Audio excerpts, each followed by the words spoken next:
Welcome to the read-along for the reading selection, Sinners in the Hands of an Angry God. Yes, okay. Please pay attention closely as I read along this selection with you. You will see the guided reading questions are over on the right, but please, let's put these guided reading questions and answers. It'll be okay if you just list the answers on a separate sheet of paper. Make sure your name's on it because I will be asking you to turn this in. All right, please stay focused during this time. If you feel like you're distracted, move to another location in the room. A little background here before we start reading this, and that is sermons are one type of oratory or a formal public speaking. Broadly defined, a sermon is a speech given from a pulpit in a house of worship, something like a church. Like its written counterpart, the essay, a sermon conveys to an audience the speaker's message or point of view. In the theocracy of Puritan America, the sermon flourished as a popular literary form. Back in the Puritans' days, this would be seen much like us going to maybe a play or even now turning on the TV or our computer and watching YouTube. This was YouTube before YouTube was YouTube. People would flock to the churches and get this information just like we log on to our smartphones and get information from around the world. Now here's the big question. As you read Edwards' sermon, think about his persuasive argument.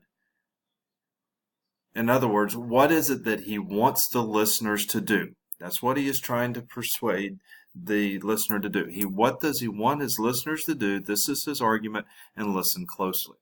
This is an excerpt from Jonathan Edwards' sermon, Sinners in the Hands of an Angry God, which was delivered on July 8, 1741 in Enfield, Connecticut. Now, Enfield, Connecticut is up in the northeastern part of the United States, and this is part of our early colonies prior to us becoming the United States. Please follow along closely. The use of this awful subject may be for awakening unconverted persons in this congregation. That is, that you have heard the case of every one of you that are out of Christ. The world of misery, that lake of burning brimstone, is extended abroad under you. There is the dreadful pit of the glowing flames of the wrath of God. There is hell's wide gaping mouth open, and you have nothing to stand upon, nor anything to take hold of. There is nothing between you and hell but the air. It is only the power and mere pleasure of God that holds you up. You probably are not sensible of this. You find you are kept out of hell, but do not see the hand of God in it. But look at other things, as the good state of your bodily constitution, your care of your own life, and the means you use for your own preservation.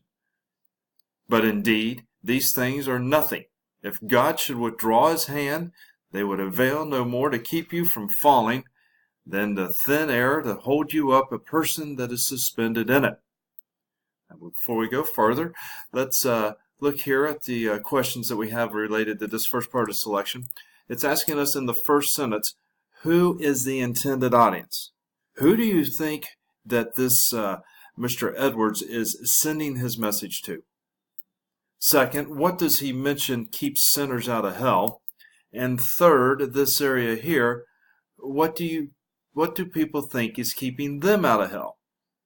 Now, something we should note here is you will see footnotes from time to time, and in this case, bodily constitution means the makeup of the body, health, and care of the body. You can see where I highlighted this footnote for bodily constitution. Continuing on.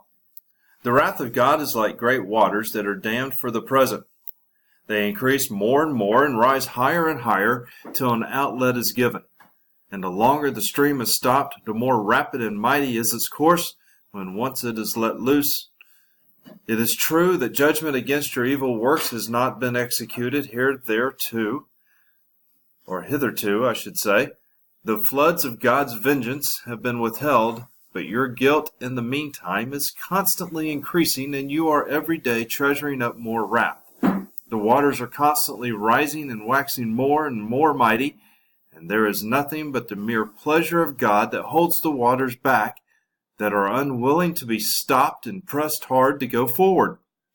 If God should only withdraw his hand from the floodgate, it would immediately fly open, and the fiery floods of the fierceness and the wrath of God would rush forth with inconceivable fury, and would come upon you with omnipotent power, omnipotent power, and if your strength were 10,000 times greater than it is, yea, 10,000 times greater than the strength of the stoutest, sturdiest devil in hell, it would be nothing to withstand or endure it. Now let's take a moment here and look at the two questions we had to go along with this paragraph. And the first one says, explain the simile. Simile, okay, you should know what a simile is, describing God's wrath. And what is the effect? If you don't understand what a simile is, you can ask me or you can ask your neighbor. Next question for this paragraph. What protects sinners from the flood of God's wrath? Okay. All right, and you will see that somewhere in the area of lines, somewhere between, I'd say lines 7 to about 11 or 12. So look in that area very closely. Okay. All right, moving right along to the next paragraph. The bow of God's wrath is bent and the arrow made ready on the string. And justice bends the arrow at your heart and strains the bow. And it's nothing but the mere pleasure of God and that of an angry God, without any promise or obligation at all, that keeps the arrow one moment from being made drunk with your blood. This question here is asking you to explain the metaphor describing God's wrath. Thus all that never passed under a great change of heart by the mighty power of the Spirit of God upon your souls, and all that you were never born again and made new creatures and raised from being dead in sin, to a state of new and before altogether unexperienced light and life. However, you may have reformed your life in many things and may have had religious affections and may keep up from a form of religion in your families and closets and in the house of God, and may be strict in it. You are thus in the hands of an angry God. It is nothing but his mere pleasure that keeps you from being this moment swallowed up everlasting destruction.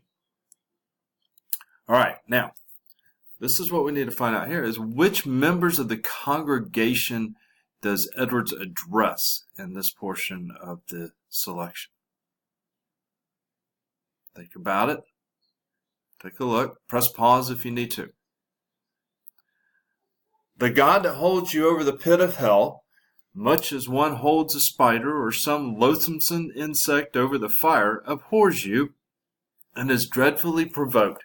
His wrath towards you burns like fire. He looks upon you as worthy of nothing else but to be the cast into the fire. He is of purer eyes than to bear to have you in his sight. You are 10,000 times more abominable in his eyes than most a hateful venomous serpent in ours.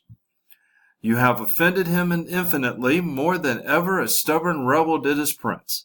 And yet it is nothing but his hand that holds you from falling into the fire every moment. It is to be ascribed to nothing else that you did not go to hell the last night, that you was suffered to awake again in this world after you closed your eyes to sleep.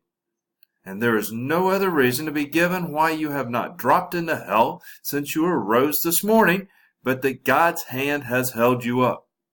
There is no other reason to be given why you have not gone to hell, since you have sat here in the house of God, provoking his pure eyes by your sinful, wicked manner of attending his solemn worship. Yea, there is nothing else that is to be given as a reason why you do not this very moment drop down into hell. Before I go to the next paragraph, let's look at the questions. That's quite a lengthy paragraph. An analogy is a comparison Edwards uses. An analogy is a comparison. Edwards uses 3 analogies in this particular piece. Look closely. We've already given one to you. God hates you just like you hate a spider on an insect. Now you find the other 2. And now, the next question, why is the congregation not in hell now? He gives a very specific reason somewhere around line 37. Look closely. Next paragraph, starting with O sinner. O sinner, consider the fearful danger you are in. It is a great furnace of wrath, a wide and bottomless pit, full of fire and wrath, that you are held over in the hand of that God, whose wrath is provoked and incensed as much against you as against many of the damned in hell. You hang by a slender thread with the flames of divine wrath flashing about it, and ready every moment to singe it and burn it asunder. And you have no interest in any mediator, and nothing to lay hold to you save yourself, and nothing to keep off the flames of wrath, nothing of your own, nothing that you ever have done, nothing that you can do to induce God to spare you one moment. Now, and again it asks us, why is, boy, I thought we just asked this question, I guess not. Why is the congregation not in hell now? We just asked that question. Now, underline the anaphora, and what is the effect? Moving on. How dreadful is the state of those that are daily and hourly in danger of this great wrath and infinite misery. But this is the dismal case of every soul in this congregation that has not been born again, however moral and strict, sober, religious they may otherwise be. Oh, that you would consider it, whether you be young or old. There is reason to think that there are many in this congregation now hearing this discourse that will actually be the subjects of his very misery to all eternity. We know not who they are, or in what seats they sit, or what thoughts they now have. It may be they are now at ease and hear all these things without much disturbance, and are now flattering themselves that they are not the persons promising themselves that they shall escape. If we knew that there was one person and but one in the whole congregation that was to be the subject of this misery, what an awful thing it would be of. If we knew who that was an awful sight it would be to see such a person. How might all the rest of the congregation lift up this lamentable and bitter cry over him? But alas, instead of one, how many is it likely will remember this discourse in hell? Would it be a wonder if some that are now present should not be in hell in a very short time before this year is out? And it would be no wonder if some persons that sit here now, in some seats of this meeting house, in health and quiet secure, be there tomorrow, or should be there before tomorrow morning. The question that they're asking us to go along with this section is to identify Edward's emotional appeal in this paragraph. Hopefully you sense that from my tone that I tried to share with you while reading it. And again, what emotion is our author, our preacher here, trying to appeal to in his congregation? This concludes part 1 of this read-along for this particular reading selection.